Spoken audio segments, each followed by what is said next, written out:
यहाँ देखते हैं बच्चों, हमारे पास कुछ क्वेश्चंस 2025 से भी हैं, यानी मई जून 2025। ये मैंने आपको डॉक्यूमेंट कल शेयर किया था।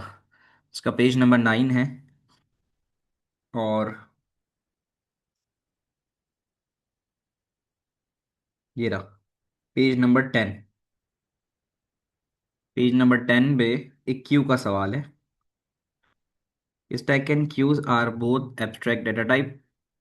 Stack uses top of stack pointer to indicate the location of the last item. Stack का जब हम इस्तेमाल करते हैं तो जो टॉप ऑफ स्टैक पॉइंटर होता है वो बताता है कि यार ये लास्ट आइटम है। यानी ये अगर टॉप ऑफ स्टैक आ रहा है तो इसका मतलब है item 6 is at the top. जैसे प्लेट की एग्जांपल है, या कॉपीज अगर कलेक्ट करते हो तो सबसे आखिरी में आने वाली कॉपी इज द लुक, वो कह सकते हो कि इज द लास्ट आइटम, यानी जो सबसे आखिरी कॉपी आती है वही लास्ट आइटम होती है। क्यू जो होती है उसके मुकाबले में उल्टा काम करती है। क्यू के अंदर a front pointer to indicate the location of the next item.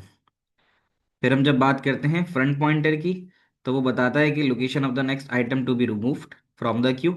यानी क्यू के अंदर आपके पास अगर आप फ्रंट पॉइंटर पे हो तो वहां से आपको पता चलेगा कि कौन सा आइटम है जो अभी यहाँ से निकलेगा।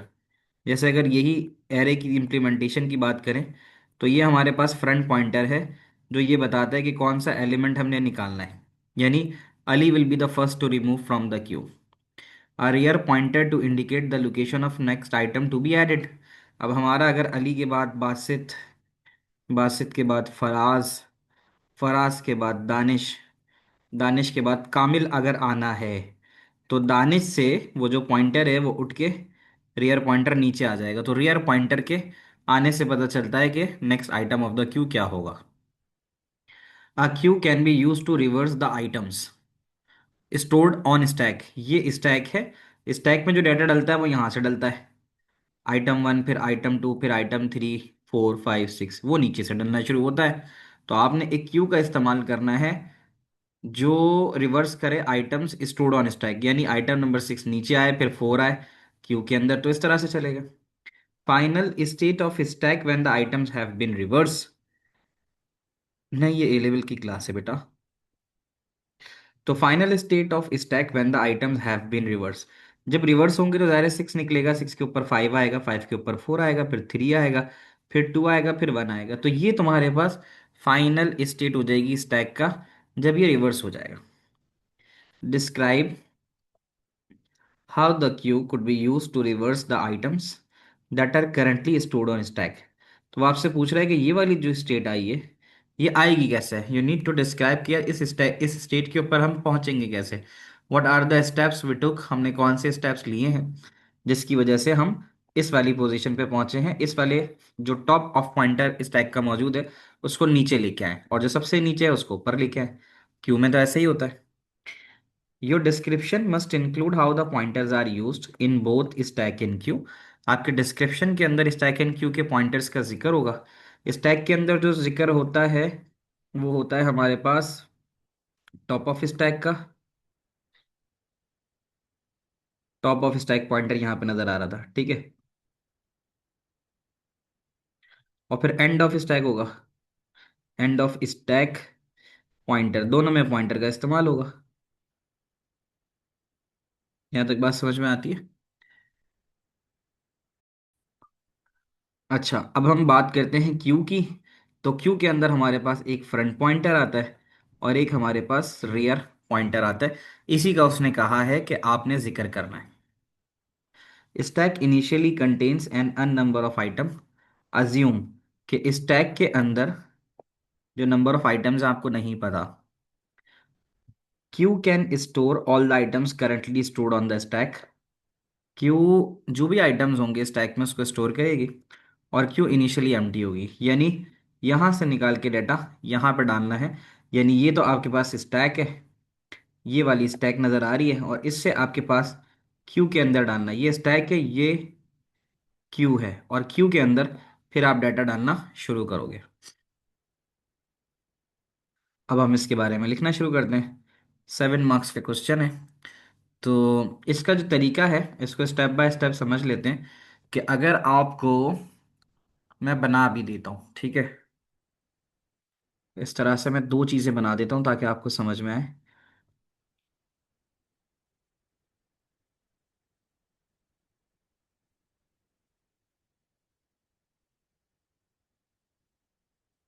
ये एक हमने छोटी सी सिचुएशन बना दी स्टैक की।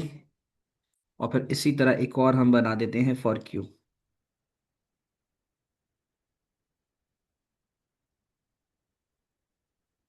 1 2 3 4, 1 2 3 4। ठीक है, सही है। ये हमारे पास यहाँ स्टैक नज़र आ रहा है और ये हमारे पास क्यू नज़र आ रहा है। यहाँ तक बात समझ में आती है? ठीक है।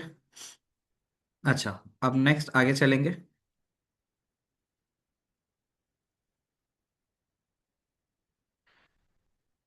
तो अब यहाँ पे आपने स्टैक से निकाल के डाटा निकालना है। अब मैं स्टैक में अगर यही कहूँ कि जो आइटम्स हैं स्टैक के, वो जैसे ऊपर लिखा हुआ था ना उसने, आइटम 1 2 3 4 5, तो हम यहाँ लिख सकते हैं कि item 1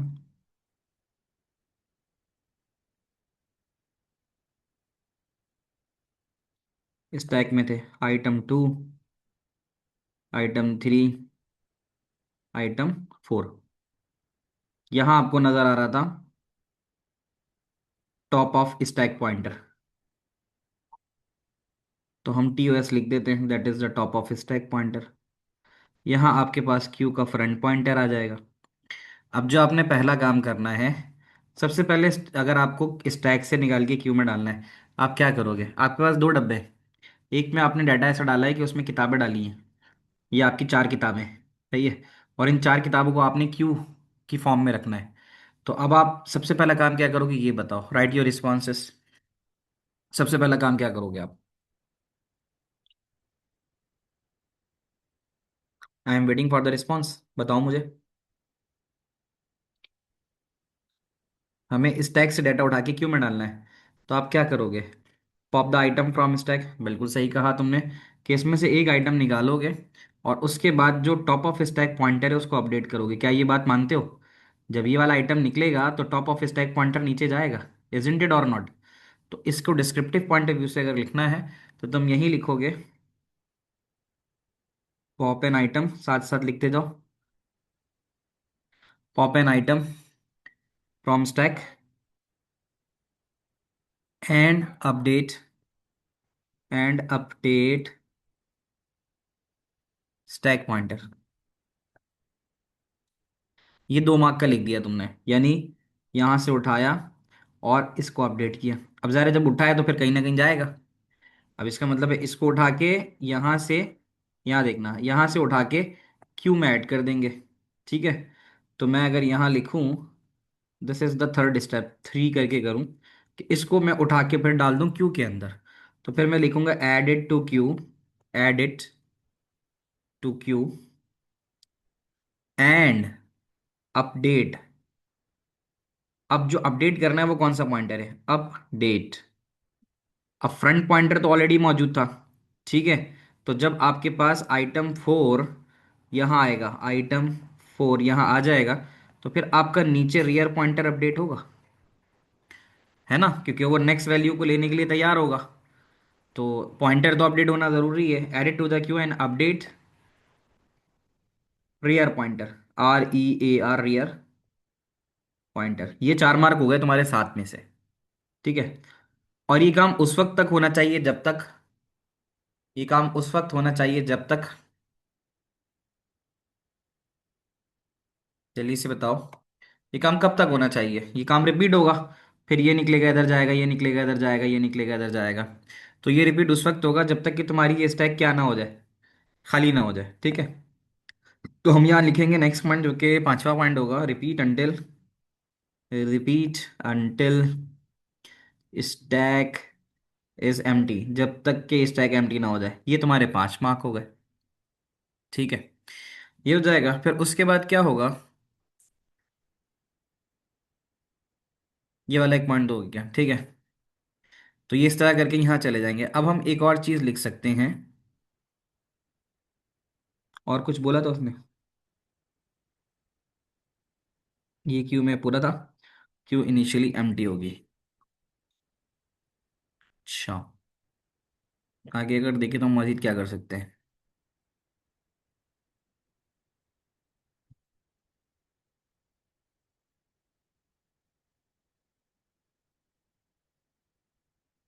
how the queue could be use to reverse the items that are currently store on the stack. ये तो हमारे जो हो गए टोटल नंबर ऑफ पॉइंट 5 हो गए। हमें इसके लिए 7 पॉइंट्स लिखने हैं। नेक्स्ट सोचेंगे कि क्या मजीद लिखा जा सकता है। एक पॉइंट समझना ज़रूरी है। उसने यहाँ पर एक लफ्ज़ इस्तेमाल किया था कि the stack initially contains unknown number of items. इसका मतलब है कि स्टैक के अंदर से आने वाले जो आइटम्स हैं वो अननोन है, हमें उसका फिक्स साइज नहीं पता। तो अब जाहिर है कि मैंने तो तुम्हें समझाने के लिए ये दोनों एक एग्जाम्पल के तौर पे 4 और 4 के फिक्स साइज बनाए थे। बट स्टैक का तुम्हें पता है कि स्टैक के अंदर अननोन आइटम्स हैं। अननोन आइटम्स की वजह से होगा ये कि जब यहाँ पे क्यू की जानिब जाएंगे तो फिर वहाँ पे अगर इन केस ऑफ क्यू, मतलब क्यू तो ज़ाहिर है 4 नहीं होगी, 4 से ज़्यादा होगी। तो फिर हमें क्या करना होगा कि अगर हमारे पास ऐसी सिचुएशन है कि स्टैक में बहुत सारे नंबर ऑफ आइटम है तो फिर एक टाइम ऐसा आएगा तो हमारी क्यू सर्कुलर बन जाएगी। याद है तुम्हें? यानी ये तो चला गया, मिसाल के तौर पे मैं इसको बड़ा कर देता हूँ, आइटम 4 6 8 10 कर दिया मैंने। तो क्यू अगर मेरे पास सिर्फ 4 की है तो आइटम 4 आइटम 3 आइटम 2 आइटम 1 आ जाएगा। लेकिन फिर अगर मेरे पास आइटम 5 6 है तो फिर मुझे क्या करना होगा, फिर मेरा रियर पॉइंटर पहले तो आइटम 1 पे आ जाएगा। सही है। लेकिन फिर क्या होगा कि जो मेरा फ्रंट पॉइंटर है वो भी चेंज होता जाएगा। ऐसा होगा नहीं होगा कि मेरा रियर पॉइंटर फिर एक जब सर्कुलर क्यू का टाइम आएगा, देखो अभी तो आइटम 2 डलेगा तो फिर ये 3 के ऊपर रिवर्स पॉइंटर आ जाएगा। फिर 4 के ऊपर रिवर्स पॉइंटर आ जाएगा, रियर पॉइंटर सॉरी, 4 पे रियर पॉइंटर आ जाएगा। अब जब तुम्हारे पास नेक्स्ट आइटम आएगा तो मुझे फिर इसको हटाना पड़ेगा ना, क्यू को, क्यू में से इसको हटाना पड़ेगा और अब मेरा रियर पॉइंटर इस पे आ जाएगा। ये बात वो यहाँ पे मेरा फिर जो है रियर पॉइंटर आ जाएगा, फिर मेरा फ्रंट पॉइंटर नीचे की जानिब चला जाएगा। ये बात समझ रहे हो? यानी ये आइटम्स जो हैं, आइटम 4 जब निकल जाएगा तो फिर पॉइंटर्स मेरे चेंज होते जाएंगे ना। तो ये बात यहाँ पे बेसिकली कह रहा है कि अब हम आगे बढ़ेंगे और अब हम ये लिखेंगे कि remove an item from Q. फिर अगर जाहिर है वो आइटम ज़्यादा होंगे स्टैक से निकलने वाले तो फिर हम लिखेंगे remove an item from Q. Q से निकालेंगे और अपडेट करेंगे फ्रंट पॉइंटर को, फ्रंट पॉइंटर। अब यहाँ पर एक बात समझने की है कि हमारे पास डाटा जो है, क्योंकि सर्कुलर क्यू बन रही है तो हमारा फ्रंट पॉइंटर जो है फिर वो चेंज होता जाएगा। जैसे जैसे ये आइटम 4 है, ठीक है, फिर आइटम 4 के बाद वो आइटम 3 पे आ जाएगा। क्यू है ना, क्यू के अंदर तो जो पहले निकलेगा, पहले आया था वो पहले निकलेगा, तो आइटम 4 निकलेगा, फिर आइटम 3 के ऊपर तुम्हारा बेसिकली फ्रंट पॉइंटर आ जाएगा। फिर इसके बाद अगर 2 होगा तो फ्रंट पॉइंटर 2 पे आ जाएगा। तो आपके पास remove an item from queue, item जैसे ही रिमूव होगा इसका नीचे वाला जो फ्रंट पॉइंटर है वो अपडेट होगा। तो हमने यहाँ पे ये भी लिख दिया। तो ये तुम्हारे पास 7 पॉइंट बन गए। यहाँ तक बात समझ में आती है? ठीक है। तो ये इसके 7 पॉइंट्स मुकम्मल हो जाएंगे। क्या ये बात तुम्हें क्लियर है? 7 मार्क्स के लिए लिखना था, 1 2 3 4 5 6 7, दो दो मार्क्स के थे। यानी ये 2 मार्क्स का पॉइंट था, ये वाला 2 मार्क का था, ये वाला 2 मार्क का था, रिपीट एमटी ये 1 मार्क का था और ये 2 मार्क का था। तो 7 मार्क पूरे आ गए। बच्चों समझ में आ गई पूरी बात? अच्छा, अब आ जाओ 78 पे। 78 पे एक स्टैक का सवाल है। खैर ये क्यू के बीच में आ गया है, हम कर तो क्यू रहते हैं बट आ गया है तो हम कर ही लेते हैं। हाँ बिल्कुल ऐसा ही है। तो पेज नंबर 80 के ऊपर है, क्वेश्चन नंबर 2 है हमारा।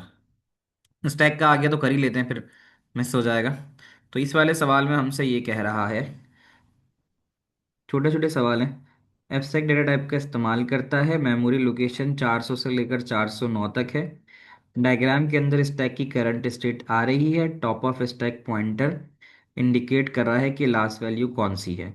Complete the answer in the column the memory location of the value that has been on the stack for the longest time. बहुत आसान सा सवाल है, ये पहले भी किया हुआ है। सबसे ज़्यादा टाइम के लिए कौन पड़ा हुआ है? 400 पड़ा हुआ है क्योंकि ये सबसे नीचे है। 400 डाल देते हैं और रेफरेंस इसका है मई जून 2025, मई जून 2025 का लेटेस्ट।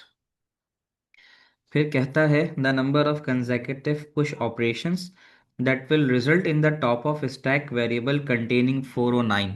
409 तक पहुंचने के लिए तुम्हें कितने मजीद ऑपरेशंस चाहिए? एक, दो, तीन, चार, पाँच और छ। सवाल समझे? The number of consecutive push operations कितने होंगे कि वो टॉप ऑफ स्टैक को 409 पे ले जाएं? तो एक, दो, तीन, चार, पाँच, छः, छः मजीद ऑपरेशंस होंगे। तो ये इसको ऊपर ले जाएंगे। 2 मार्क का हंसता खेलता सवाल आ गया ये। क्लियर है? आगे चलें। नेक्स्ट चलते हैं। The diagram shows the current state of stack. ये करंट स्टेट है। Following sequence of operations are perform. T को पुश किया, पुश टी, टी चला गया, पॉप किया, फिर निकल गया। ठीक है। पॉप किया, फिर एक और निकला।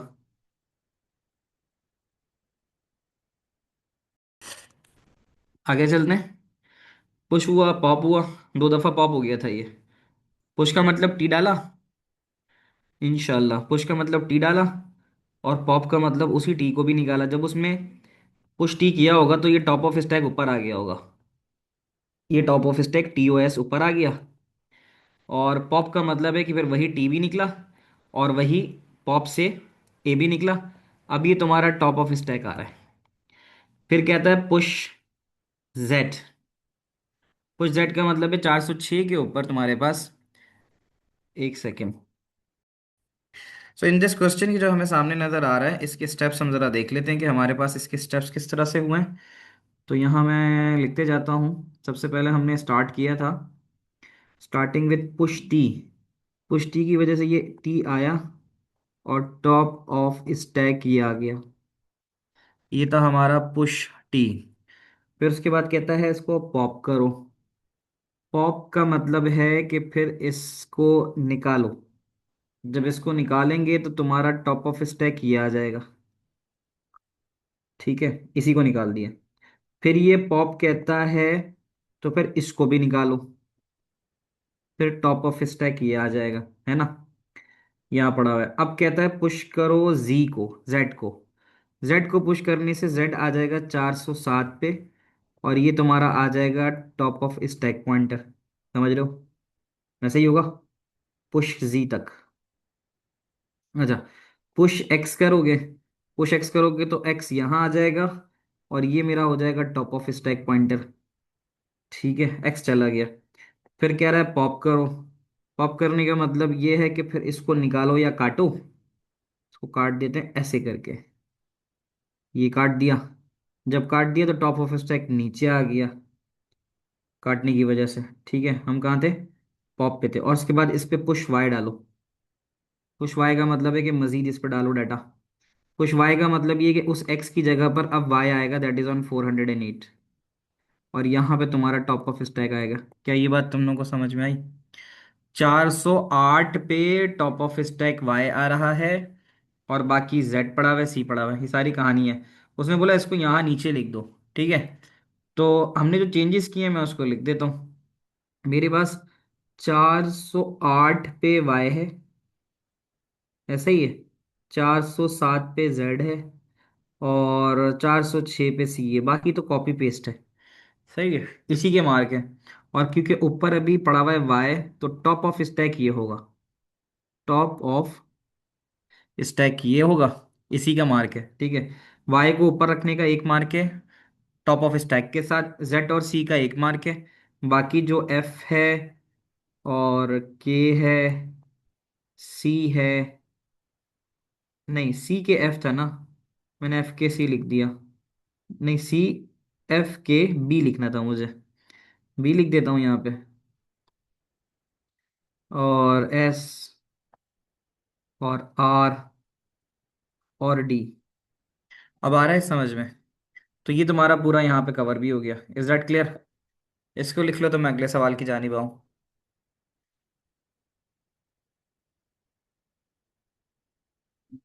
नेक्स्ट वी हैव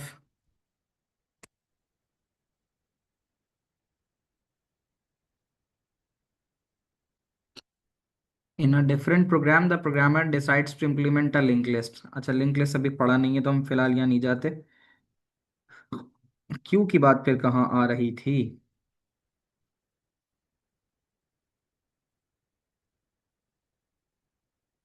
क्यू का भी तो सवाल था, कहाँ आ रहा था देखते हैं। हाँ, इसी क्वेश्चन की वजह से हम आए थे, तो हमें ऊपर स्टैक मिल गया तो मैंने स्टैक करा दिया। अब ये एक आसान सा सवाल है, यहाँ पर उसने सिंपल सिंपल पूछा है कि भाई स्टैक एक प्रोग्राम है जो मैनेज होगा स्टैक के जरिए, क्यू के जरिए। दो फीचर्स ऑफ क्यू बता दो। सीधी सीधी बात है, फीचर्स ऑफ क्यू क्या हो सकता है? कि जो क्यू है हमारे पास, इसके अंदर क्या है, तो मार्क का है ना, फ्यूचर वन। तो ये वर्क करता है, मतलब एक तो इसमें सर्कुलर क्यू भी होती है, और इसके अंदर इसका पहला फीचर ये है कि जो क्यू के अंदर पहली वैल्यू ऐड होती है वही पहली वैल्यू बाहर भी होती है ना। तो ये वाला पॉइंट लिख देते हैं कि first value added to the queue to the queue is the first value removed. मजे की बात है, अगर तुम सिर्फ और सिर्फ first in first out operates on FIFO लिख दोगे तब भी एक मार्क मिल जाएगा तुम्हें, छोटी सी बात लिखने पे। फीफो या LILO, last in last out, ये भी लिखा जा सकता है। मार्किंग की कहती है कि आप फीफो लिखो, लीलो लिखो, लेकिन एक बात लिखो और आपको एक मार्क मिल जाएगा। ठीक है।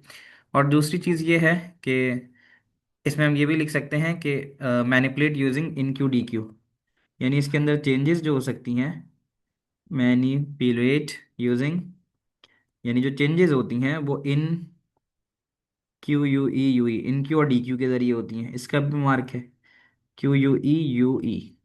सही है। और इसका भी मार्क है कि it behave as a circular queue, it can behave as a circular queue, और इट हैज़ टू पॉइंटर्स, इसके दो पॉइंटर्स होते हैं। एक फ्रंट ऑफ क्यू पॉइंटर होता है और एक एंड ऑफ क्यू पॉइंटर होता है। यहाँ तक बात समझ में आती है? ठीक है, देखते हैं मजीद कोई और सवाल। मजीद इसमें क्यू का सवाल नहीं है, तो इसको फिर यहीं पे एंड करेंगे, क्यू वाला पार्ट मुकम्मल हो गया है। और फिर फाइल वाला सवाल इंशाल्लाह अगली क्लास में करेंगे, आज इसको यहीं रखते हैं। तो क्लास जो है यहीं पे कंप्लीट करेंगे, इसको मैं अपलोड भी कर दूंगा, तो क्यू का पूरा सेक्शन हो गया है। फिर आगे जो हम करेंगे वो फाइल हैंडलिंग करके फिर लिंक लिस्ट पे जाएंगे, ताकि उसके इंटीग्रेटेड क्वेश्चंस अगर हैं तो वो फिर हम इंशाल्लाह देख लेंगे। ठीक है। और क्या सवाल है? और क्या मैं पूछ रहा था, तुम लोग सुबह सब जाते हो कॉलेज, या सुबह के टाइम पे क्या करते हो? Why are after the file handling pseudo code end, procedure function हो गया, फाइल हैंडलिंग हो गया। ठीक है। इसके बाद वो है ना, मतलब सूडो कोड के हवाले से तो सारी चीज़ें हो जाएंगी, सूडो कोड में कोई चीज़ नहीं रुकेगी। ठीक है ना, प्रोसीजर फंक्शन के ऊपर ही ज़्यादा होता है। ठीक है। कॉलेज जाते हो, कॉलेज से कितने बजे वापस आते हो पाकिस्तानी टाइम के हिसाब से बताना, कि पाकिस्तानी टाइम के हिसाब से तुम लोग सब कितने बजे घर आ चुके होते हो? Everyone you can write the time. Recording में रोक देता हूँ, क्लास खत्म हो गई, बाकी मैं टाइम डिस्कस करता हूँ। ठीक।